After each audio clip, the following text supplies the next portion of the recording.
नमस्कार, मैं हूं श्वेता सिंह और आप देख रहे हैं विशेष। भारत पर आतंकी संगठनों की नापाक नजर लगातार गड़ी हुई है और इस साजिश में अब अल-कायदा के शामिल होने का भी चौंकाने वाली जानकारी सामने आई है। लेकिन भारत को दहलाने की अल-कायदा की साजिश को दिल्ली पुलिस ने बेनकाब कर दिया है। खुलासा किया है गिरफ्त में आए अल-कायदा के 2 आतंकियों ने।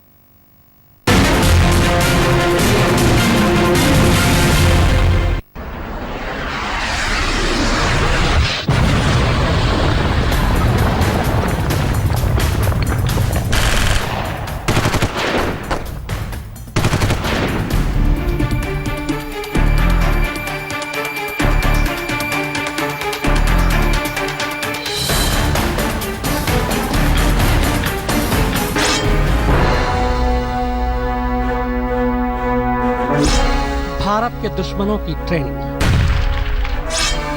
भारत को दहलाने का अभ्यास,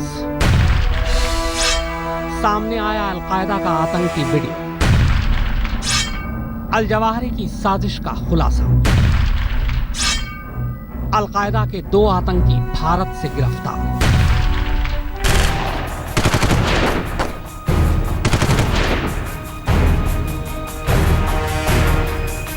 ये 2 अलग अलग तस्वीरें हैं, 2 अलग अलग आतंकवादी संगठनों की तस्वीरें। आपके टीवी स्क्रीन पर बाईं तरफ अल-कायदा के इंडिया चीफ की तस्वीर है, जबकि दाईं तरफ आईएसआईएस से जुड़ने वाले भारतीय नौजवानों की तस्वीरें हैं। अब भले ही दोनों तस्वीरें अलग हैं और आतंकवादी संगठन भी जुदा, मगर दोनों तस्वीरों से खतरा एक ही बाहर आ रहा है। खतरा हिंदुस्तान में इन 2 खूंखार आतंकवादी संगठनों का अपनी जमीन तैयार करने का। सैकड़ों किलोमीटर दूर हिंदुस्तान को लहूलुहान करने की साजिश का ये जीता जागता सबूत है, जहां दुनिया का खतरनाक आतंकवादी संगठन अल-कायदा अपने लड़ाकों को इसलिए ट्रेनिंग दे रहा है जिससे वो भारत को अपने नापाक करतूतों से जख्मी कर सके। कमान संभाल रहा है अल-कायदा का चीफ ऐमान अल जवाहिरी, लेकिन उसकी साजिश अब बेपर्दा हो चुकी है। नाम मोहम्मद आसिफ, उम्र 41 साल, भारत में अल-कायदा का चीफ। अल-कायदा इंडिया सब कॉन्टिनेंट यानी AQIS का मुखिया मोहम्मद आसिफ को दिल्ली पुलिस ने गिरफ्तार किया है। आतंकी चीफ आसिफ की गिरफ्तारी के बाद आतंक की उस खौफनाक साजिश का खुलासा हुआ है जिसके तहत अल-कायदा भारत में अपनी जड़ें जमाने की कोशिश में लगा है। मोहम्मद आसिफ ही नहीं बल्कि उड़ीसा के कटक से अल-कायदा के ही दूसरे आतंकवादी अब्दुल रहमान को भी कब्जे में ले लिया गया है। सितंबर 2014 में इसका फाउंडेशन अनाउंस किया गया था अल-कायदा का इंडियन सब कॉन्टिनेंट में, और उसके तहत हम लोग उस पर पूरा अपना ध्यान रखे हुए थे। इसमें 2 शख्स गिरफ्तार हुए हैं। एक है Mohammad Asif, resident of Sambhal UP, और दूसरा है मौलाना अब्दुल रहमान, जिसको कि ओडिशा में गिरफ्तार किया गया है। मोहम्मद आसिफ और कटक से गिरफ्तार अब्दुल रहमान दोनों भारत में लगातार अल-कायदा के लिए जमीन तैयार कर रहे थे। आसिफ मूल रूप से उत्तर प्रदेश के संभल का रहने वाला है, जबकि अब्दुल रहमान कटक का। मोहम्मद आसिफ तो बाकायदा अल-कायदा के गढ़ अफगानिस्तान में ट्रेनिंग लेकर भारत लौटा है। ये यहाँ से भारत से 23 जून 2013 में ट्रेनिंग के लिए गए थे। इनके साथ 2 और शख्स गए थे। जो अल-कायदा का एक मुख्य लीडर है अल जवाहिरी, उसने अल-कायदा इंडिया विंग तैयार किया। ये AQIS के नाम से जाना जाता है, जिसके 2 बंदे अरेस्ट हुए हैं। एक है शायद आसिफ रहमान और दूसरे का नाम नहीं मालूम। ये दोनों को ट्रेनिंग अल-कायदा ने नहीं दी, दोनों को ट्रेनिंग पाकिस्तान में और अफगानिस्तान में LET ने दी है। दरअसल अल-कायदा के साउथ ईस्ट एशिया रीजन के हेड आसिम उमर ने आसिफ को इंडियन सब कॉन्टिनेंट का हेड बनाया था। दरअसल आसिफ की जिम्मेदारी थी कि वो नौजवानों को जिहाद के लिए उकसाए, और इसी सिलसिले में उसने 2 नौजवानों को इंडो अफगानिस्तान बॉर्डर भी भेजा था। अब पुलिस उससे गहनता से पूछताछ कर रही है। आसिफ फिलहाल पुलिस हिरासत में है। दिल्ली पुलिस की टीम उसके हलक से अलकायदा के और खतरनाक मंसूबों को निकालने की कोशिश कर रही है। लिहाजा मुमकिन है कि आने वाले दिनों में कुछ और चौंकाने वाले खुलासे सामने आए। जितेंद्र बहादुर सिंह और अरविंद ओझा के साथ चिराग गोठी, दिल्ली आज तक। अल-कायदा के इंडिया चीफ मोहम्मद आसिफ ने कई हैरान करने वाले खुलासे किए हैं। जो जानकारी सामने आ रही है उसके मुताबिक नए साल के मौके पर भारत के कई शहरों में आतंकी धमाके की साजिश थी। अल-कायदा पहले ही पीएम मोदी और मोदी सरकार पर हमले की धमकी दे चुका है।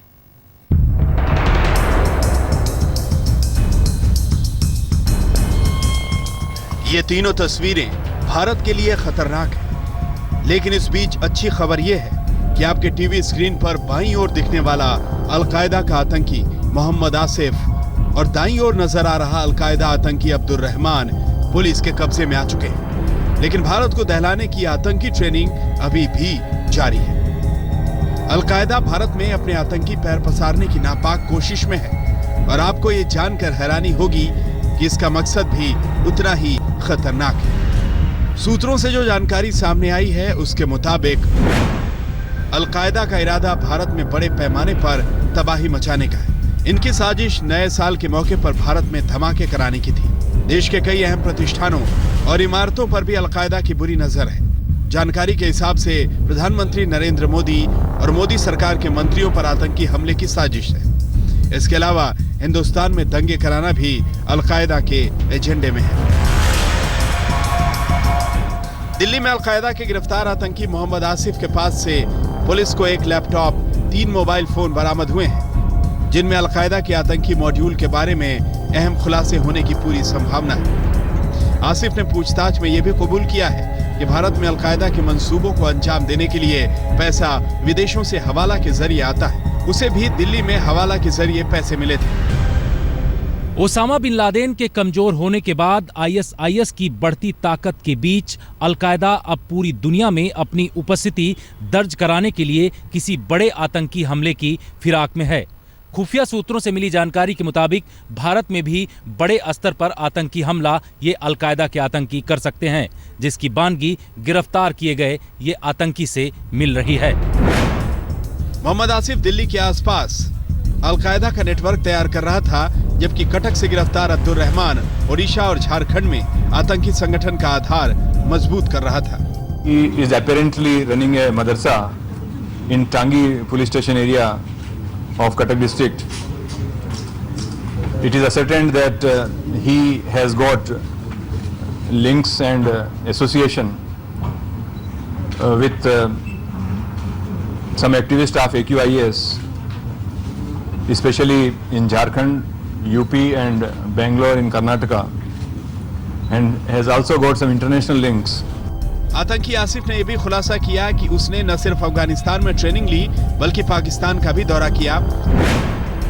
आसिफ सबसे पहले भारत से जून 2013 में ईरान की राजधानी तेहरान गया, फिर वहां से ईरान के शहर सहेदन होते हुए ईरान पाकिस्तान के बॉर्डर पर पहुंचा।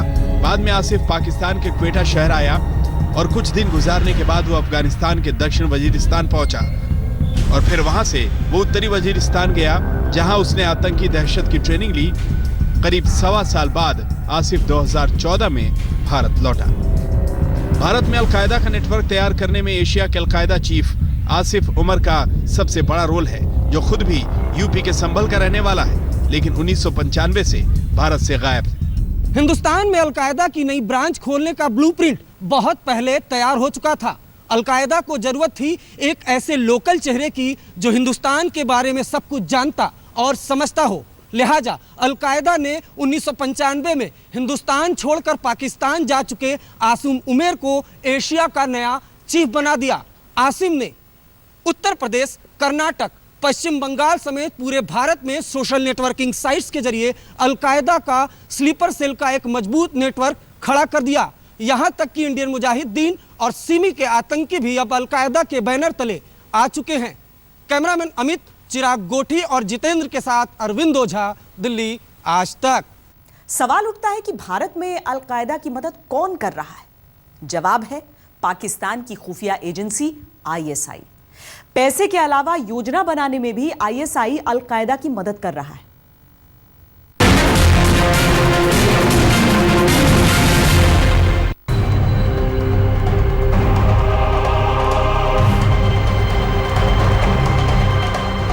सबसे खतरनाक आतंकवादी ओसामा बिन लादेन को तो अमेरिका ने पाकिस्तान में घुसकर 2 मई 2011 को एबटाबाद में मार गिराया था। लेकिन दुनिया से अभी भी अल-कायदा की जड़ें खत्म नहीं हुई हैं। आज की तारीख में कमान अयमान अल-जवाहिरी के पास है और उसके आतंकी दिमाग में भारत के खिलाफ बारूद भरा हुआ है। यही वजह है कि अल-कायदा भारत में भी अपने मॉड्यूल तैयार कर रहा है। खुलासा दिल्ली और कटक से गिरफ्तार आतंकियों से हो चुका है। बेसिक जो मोटिवेशन था, ये चीफ इंडियन विंग का चीफ था ये, और इसका रिक्रूटमेंट और मोटिवेशन का काम था। ये यहाँ पर संभल में पेटी जॉब वगैरह करता था। अभी वो मुनीम का काम कर रहा था और उससे अब फर्दर इंट्रोगेशन में पता चलेगा कि और इसने क्या क्या कार्रवाई करी है। पिछले कुछ हफ्ते पहले अल बगदादी की तरफ से मैसेज आया था कि देखो हम बांग्लादेश में स्थापित हो गए हैं और आप बहुत अलग अलग ग्रुप हो, अल-कायदा है, तालिबान है, फलाना है, फलाना है, फलाना है। अभी समय आ गया है कि सारे टेररिस्ट को एकजुट होके एक ही मकसद से काम करना है और वो मकसद है कि हिंदुस्तान जैसे देश को ज़्यादा से ज़्यादा नुकसान पहुंचाना है। भारत में अल-कायदा कई तरीकों से अपने मंसूबों को अंजाम देने की फिराक में है। इस साजिश में उसे कई तरीकों से मदद मिल रही है। ये भी खुलासा हो चुका है कि पाकिस्तान भी अल-कायदा के जरिए भारत में दहशत को परवान चढ़ाने की नापाक इरादों को अंजाम देने में जुटा है। भारत में इंडियन मुजाहिदीन की कमर टूट चुकी है। नए तरीकों से नए टीम की जरूरत पाकिस्तान की नापाक खुफिया एजेंसी आईएसआई को महसूस हुई। अल-कायदा के साथ डील हुई। अल-कायदा का नाम बड़ा है और इस नाम से पैसे भी संगठन के पास है। ओसामा के मारे जाने के बाद अल-कायदा मजबूती से उठ नहीं पा रहा था, लिहाजा अब वो भारत और बांग्लादेश में अपना आधार बनाकर नेटवर्क बढ़ाने की कोशिश कर रहा है। सूत्र ये भी बता रहे हैं कि भारत में अल-कायदा को इंडियन मुजाहिदीन और सिमी से भी चोरी छिपे मदद मिल रही है। इंडियन मुजाहिदीन का कुछ संपर्क में वहां पर आए थे पाकिस्तान में, इन लोगों का संपर्क वहां हुआ था। भारत में तबाही फैलाने के अल-कायदा के मंसूबों को हवाला के जरिए पाकिस्तान से फंडिंग हो रही है। इसके अलावा भारत में मौजूद स्लीपर सेल लूट के पैसों से भी आतंकी हमलों की योजना बनाते हैं, जिसे माले गनीमत कहा जाता है। जाहिर है अल-कायदा को हथियार बनाकर पाकिस्तान दहशत की नई पारी खेलने की योजना बना रहा है, जिसे वक्त रहते कुचलने की सख्त जरूरत है। दिल्ली से अरविंद ओझा, चिराग गोठी और जितेंद्र बहादुर सिंह के साथ आज तक ब्यूरो।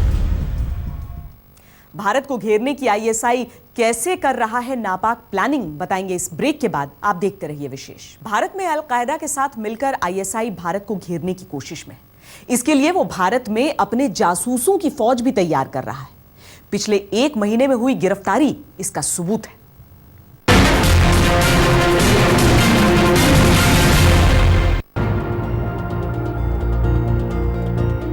इन चेहरों के पीछे छिपा है भारत को जख्मी करने का वो काला घिनौना सच, जिसका खुलासा पिछले करीब 1 महीने में इनकी गिरफ्तारी के बाद हुआ है। 15 नवंबर से अब तक देश के अलग अलग शहरों से आईएसआई के कई जासूस गिरफ्तार हो चुके हैं। अल-कायदा की इंडियन ब्रांच के इन आतंकियों की गिरफ्तारी और इनके खुलासे के बाद जांच एजेंसियां सकते में हैं।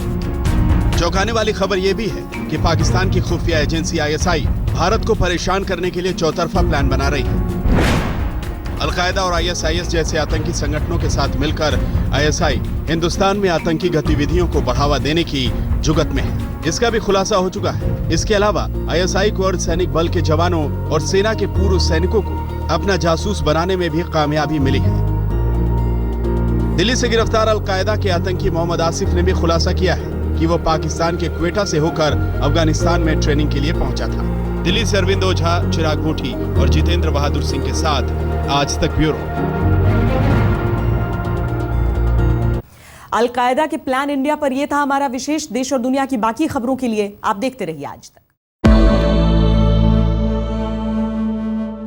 और आईपीएल की 2 नई टीमें पुणे और राजकोट के लिए ऑक्शन में आज पुणे ने 12.5 करोड़ रुपए में महेंद्र सिंह धोनी को खरीद लिया है।